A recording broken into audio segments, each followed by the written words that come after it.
अपहरणर दिनक परे काजू जंगल उद्धार।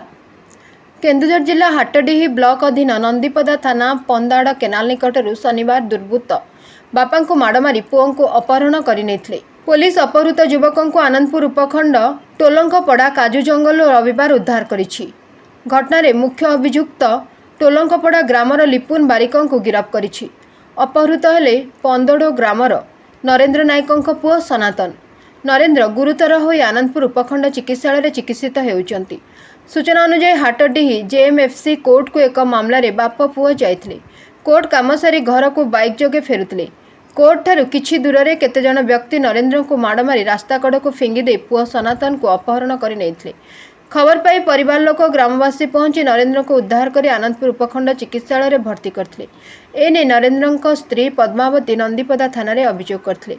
पुलिस एक मामला नंबर 225/2024 रुजु करी तदंत आरंभ करथिला। रविवार पुलिस विभिन्न स्थान में सर्च ऑपरेशन कर अपहृत सनातन को टोलंकपड़ा काजू जंगल उद्धार करथिला। अभियुक्तों को गिरफ्त करी सीन रिक्रिएशन करा जायछि।